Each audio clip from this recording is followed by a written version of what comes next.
ಬೀದರ್ ಜಿಲ್ಲೆಯ ಜನವಾಡ ಪೊಲೀಸ್ ಠಾಣೆ ವ್ಯಾಪ್ತಿಯ ಬೆನಕನಹಳ್ಳಿ ಗ್ರಾಮದ ಹತ್ತಿರ ಮಾದಕ ವಸ್ತುಗಳನ್ನು ಮಾರಾಟ ಮಾಡುತ್ತಿದ್ದಂಥ 5 ಯುವಕರನ್ನು ಬಂಧಿಸಿ ನ್ಯಾಯಾಂಗ ಬಂಧನಕ್ಕೆ ಒಪ್ಪಿಸಲಾಗಿದೆ ಎಂದು ಬೀದರ್ ಜಿಲ್ಲಾ ಪೊಲೀಸ್ ವರಿಷ್ಠಾಧಿಕಾರಿ ಪ್ರದೀಪ್ ಗುಂಟಿ ಅವರು ತಿಳಿಸಿದರು.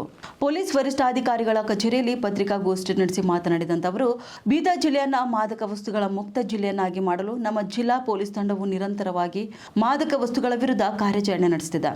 ನಮ್ಮ ಈ ಕಾರ್ಯಾಚರಣೆಯ ಭಾಗವಾಗಿ ಫೆಬ್ರವರಿ 16ರಂದು ಮಾದಕ ದ್ರವ್ಯ ಅಂಶವಿರುವಂತಹ ಮಾತ್ರೆಗಳನ್ನು ಹಾಗೂ ಸಿರಪ್ ಬಾಟಲ್ಗಳನ್ನು ಸಾಗಿಸುತ್ತಿದ್ದಂಥ 5 ಜನ ಆರೋಪಿತರನ್ನು ಬಂಧಿಸಿ 90,000 ಮೌಲ್ಯದ ಮಾದಕ ವಸ್ತುಗಳನ್ನು ಜಪ್ತಿ ಮಾಡಲಾಗಿದೆ ಎಂದು ಅವರು ತಿಳಿಸಿದ್ದಾರೆ. ಇನ್ನು ಈ ಪ್ರಕರಣದಲ್ಲಿ ಭಾಗಿಯಾದವರು 20ರ ಆಸುಪಾಸಿನ ಯುವಕರಾಗಿದ್ದು, ಇಂತಹ ಆರೋಪಗಳನ್ನು ಪದೇ ಪದೇ ಮಾಡಿದಲ್ಲಿ ಆರೋಪಿಗಳ ವಿರುದ್ಧ ಕಠಿಣ ಕಾನೂನು ಕ್ರಮ ಜರುಗಿಸಿ ರೌಡಿ ಶೀಟರ್ ದಾಖಲಿಸಿ ಜಿಲ್ಲೆಯಿಂದ ಗಡೀಪಾರು ಮಾಡಲಾಗುವುದು ಎಂದು ಅವರು ಎಚ್ಚರಿಕೆ ನೀಡಿದ್ದಾರೆ.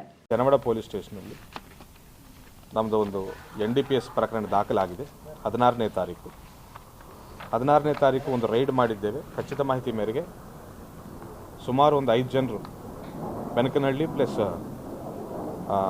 ಮರಕಳ್ಳ ರೋಡಲ್ಲಿ ಈ ರೀತಿ ಮಾದಕ ವಸ್ತುಗಳನ್ನು ತೊಗೊಂಡು ಹೋಗ್ತಾ ಇದ್ದಾರೆ ಅನ್ನೋ ಖಚಿತ ಮಾಹಿತಿ ಮೇರೆಗೆ ರೈಡ್ ಮಾಡಿ ಅವ್ರನ್ನ ವಶಕ್ಕೆ ಪಡೆದಿದ್ದಾಗ ಸುಮಾರು 200 ಬಾಟಿಲ್ ಕಾಫ್ ಸಿರಪ್ಸು ಪ್ಲಸ್ ಸುಮಾರು ಒಂದು 3,000 ಮೇಲೆ ಟ್ಯಾಬ್ಲೆಟ್ಸು, ಪೈವಿನ್ ಸ್ಪಾಸ್ ಪ್ಲಸ್ ಟ್ಯಾಬ್ಲೆಟ್ಸ್ ಅಂತ ಪೇಯ್ನ್ ಕಿಲ್ಲರ್ಸ್ಗೆ, ಸೆಡಿಟಿವ್ಸ್ಗೆ, ಇನ್ಸೋಮ್ನಿಯಾ ಟ್ರೀಟ್ ಮಾಡೋಕ್ಕೆ ಯೂಸ್ ಮಾಡುವಂಥ ಟ್ಯಾಬ್ಲೆಟ್ಸ್ಗಳನ್ನು ಅನಧಿಕೃತವಾಗಿ ಯಾವುದೇ ಪರವಾನಗಿ ಇಲ್ಲದೆ, even though they don't belong to any medical ಫೀಲ್ಡ್ಗೆ ಸೇರಿದವರಲ್ಲದೇ ಇದ್ರೂ ಸಹ ಈ ರೀತಿ ಟ್ಯಾಬ್ಲೆಟ್ಗಳನ್ನು ಸಾಗಣೆ ಮಾಡ್ತಿದ್ದಾರೆ ಅಂತ ಹೇಳಿ ಮಾಹಿತಿ ಬಂದ ಮೇರೆಗೆ ರೈಡ್ ಮಾಡಿ ಅವರ ಕಡೆಯಿಂದ ಈ ಮಾಲನ್ನು ಜಪ್ತು ಮಾಡಿಕೊಂಡು ಪ್ರಕರಣ ದಾಖಲಿಸಿಕೊಂಡು ಅವರನ್ನು ಕೂಡ ನಾವು ಜೇಸಿಗೆ ಒಪ್ಪಿಸಿದ್ದೇವೆ.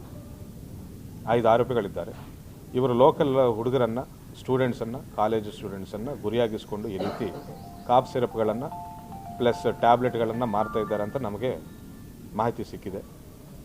ಸೊ ಅವರನ್ನು ಕೂಡ ನಾವು ನ್ಯಾಯಾಂಗ ಬಂಧನಕ್ಕೆ ಒಪ್ಪಿಸಿದ್ದೇವೆ ಅಂತ ಹೇಳ್ತಾ ಇದ್ದೇವೆ. ಜೊತೆ 4 ಬೈಕ್ಗಳು ಪ್ಲಸ್ 2 ಲಕ್ಷ ಸುಮಾರು ಈ ಎಲ್ಲ ಕಾಫ್ ಸಿರಪ್ಸು ಪ್ಲಸ್ ಟ್ಯಾಬ್ಲೆಟ್ಸ್ ಎಲ್ಲ ವ್ಯಾಲ್ಯೂ 2 ಲಕ್ಷ ಇದೆ. ಸೊ ಅವ್ರ ಮೇಲೂ ಕೂಡ ನಾವು NDPS ಪ್ರಕರಣ ದಾಖಲಿಸ್ಕೊಂಡಿದ್ದೇವೆ ಅಂತ ಹೇಳಕ್ಕೆ ಇಷ್ಟಪಡ್ತಾ ಇದ್ದೇನೆ.